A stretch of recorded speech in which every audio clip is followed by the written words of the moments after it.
చింత రాజశేఖర్ గారు, బీహార్ ఎన్నికల సరళిని మీరు ఎట్లా గమనిస్తున్నారు? అక్కడ NDA versus Mahagathbandhan, Tejashwi Yadav CM క్యాండిడేట్గా డిక్లేర్ అయ్యారు. ఆయన కూడా కొన్ని మేనిఫెస్టోలో కూడా రిలీజ్ చేసినారు. ఇంటికో ఉద్యోగం, అదేవిధంగా 200 యూనిట్ల కరెంటు ఫ్రీ, మహిళలకు 2500 ఇస్తామని చెప్తున్నారు.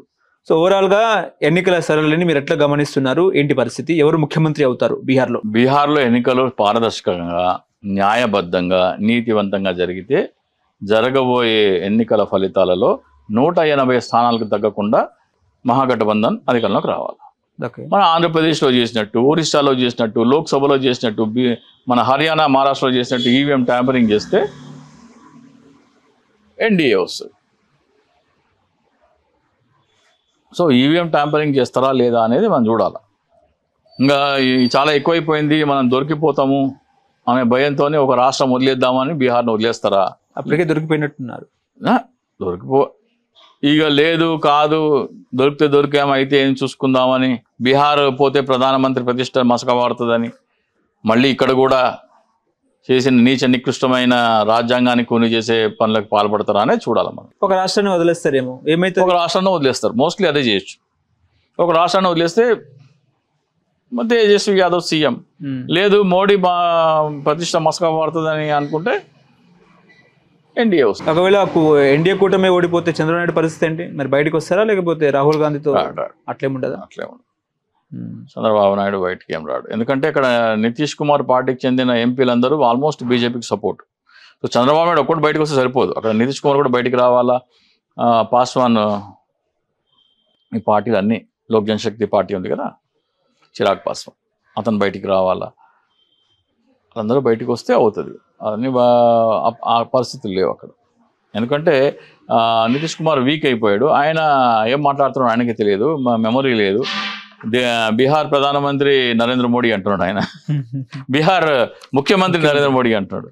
ఓకే, సో ఆయనకి మైండ్ పోయింది. సో కేవలం ఎన్నికల వరకు ఆయన ఫేస్ని వాడుకొని తర్వాత పక్కన పెట్టేస్తారు. ఆ ఉన్న ఎంపీలందరూ బీజేపీలో మర్జ్ అయిపోతారు మోస్ట్లీ. సో అక్కడ బీజేపీకి ప్లస్ అవుతుంది. కాబట్టి అక్కడ బీజేపీ, చంద్రబాబు నాయుడు ఎప్పుడు దాకా మారడు?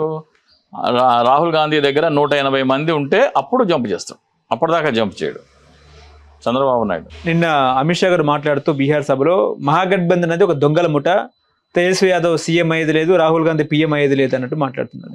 అందరికంటే పెద్ద దొంగల ముఠ వీళ్ళే, అందరికంటే పెద్దది పచ్చి అబద్ధాల కోరు. స్వాతంత్ర సమరంలో పాల్గొనొద్దు అని పిలిపించిన నీచమైన సంస్థ ఆర్ఎస్ఎస్. ఉప్పు సత్యాగ్రహంలో కానీ, క్విట్ ఇండియా మూవ్మెంట్లో కానీ పాల్గొనొద్దు అని పిలిపించింది వీళ్ళు. నేతాజీ సుభాష్ చంద్రబోస్ ఆజాద్ హింద్ ఫౌజ్ తరఫున ఎవరు సైనికులు చేరొద్దు, సుభాష్ చంద్రబోస్ సైన్యంలో చేరొద్దు, మీరు బ్రిటిష్ తరఫున పోరాడండి పిలిపించిన నికృష్టమైన సంస్థ ఆర్ఎస్ఎస్. ఆర్ఎస్ఎస్ బూటు కాలు నాకే, బ్రిటిష్ వారి బూటు కాలు నాకే సంస్థ ఆర్ఎస్ఎస్. వాళ్ళ ఐడియా నుంచి పుట్టుకొచ్చింది బీజేపీ. వాళ్ళకి దేశభక్తి గీశభక్తి అంత డ్రామా. జనాలన్నీ గోమూత్రం దాగి ఆవు పేడ తినమని ప్రేరేపించడము, వాళ్ళ పిల్లలేమో అమెరికా వెళ్ళాలా, ఇంగ్లీష్ విద్య, పెద్ద పెద్ద చదువులు, విదేశాల్లో ఉద్యోగాలు సంపాదించుకోవాలా. ఈ మామూలు వీళ్ళేమో సనాతని అని, హిందుత్వం అని, దేవుడు దయ్యము పూజలు పునస్కారాలని దీంట్లో పెట్టాలా. వాళ్ళ కొడుకులేమో మంచిగా ఇప్పుడు శాస్త్రాలలోనే అన్నీ ఉన్నాయి, శాస్త్రాలనే ఉన్నాయి అని అంటారు అందరూ. ఇప్పుడు ఏది తీసుకొచ్చినా కానీ ఆడొకడు ఉన్నాడు, గౌరవ్ భాటియా అని, అలాగే సంబిత్ పాత్ర అని, ఇంకోటి ఎవరో ఉన్నారు. వాళ్ళందరూ ఏం చెప్తారంటే టీవీ డిబేట్లలో అన్నీ మన పురాణాల్లోనే ఉన్నాయి, సైన్స్ మొత్తం మన పురాణాల్లోనే ఉన్నాయి అంటారు. ఈ నా కొడుకుల పిల్లలు ఉంటారు కదా, వాళ్ళు పరీక్షల్లో ఎగ్జామ్ రాస్తారు కదా, అదే రాయమనండి. పురాణాల్లో ఉన్న ఇదే ఉంది కాబట్టి ఇదే అని రాయమనండి. వాళ్ళు పాస్ గారు. వాళ్ళు పాస్ కాకపోతే విదేశాలకి ఉద్యోగాలు రావు, విదేశాల్లోకి వెళ్ళడానికి లేదు, అవకాశం ఉండదు. నా కొడుకులేమో అన్ని సైన్సే రాస్తారు, అమెరికన్ సిలబస్ చదువుతారు సార్, అమెరికన్ సిలబస్ చదువుతారు, మొత్తం చదువుతారు. మామూలు ప్రజలకేమో శాస్త్రాలు పురాణాలు అని అంటగడతారు. పచ్చి లుచ్చా సంస్థలు వీళ్ళు. దేశాన్ని 100 సంవత్సరాల వెనుక తీసుకుపోయింది భారతీయ జనతా పార్టీ. 11 సంవత్సరాల పాలనలో 100 సంవత్సరాల వెనుక పోయింది భారతదేశం. జనసూరజ్ అధినేత ప్రశాంత్ కిషోర్ పాత్ర ఎలా ఉంటుంది బీహార్లో? 0, పెద్ద 2% కంటే ఎక్కువ. ఎవరు వదిలిన బాణం ప్రశాంత్ కిషోర్?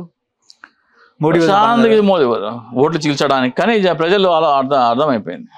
అటు ప్రశాంత్ కిషోర్ కానీ ఇటు అసదుద్దీన్ ఓవైసీ కానీ పెద్దగా ఓట్లు చీల్చలేరు ఈసారి, కష్టం. ప్రజలకు అర్థమైపోయినట్టు. అర్థమైంది. నెక్స్ట్ ఒకవేళ సినారియో ఎట్లా ఉంటుంది బీహార్లో ఒకవేళ మహాగఠబంధన్ వస్తే దేశవ్యాప్తంగా ఎటువంటి సినారియో క్రియేట్ అవుతుంది? దేశవ్యాప్తంగా ఒక ఆలోచనలో మార్పు వచ్చినట్టు కనబడుతుంది మనకి. రాబోయే తమిళనాడు, పశ్చిమ బెంగాల్, గుజరాత్ ఎన్నికల్లో మార్పు కనపడుతుంది మనకి.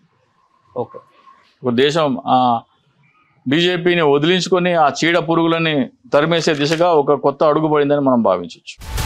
హలో, తెలుగు రాజ్యం ఛానల్ చూస్తున్నారా? సామాజిక రాజకీయ జీవన చిత్రణే తెలుగు రాజ్యం. అతిశయోక్తులు అసత్యాలు ఉండవు. రాజకీయ కోణం కాదు, ప్రజా కోణమే కొలబద్ద. తెలుగు రాజ్యం వీక్షణ మీ ఉత్తమ అభిరుచికి నిదర్శనం.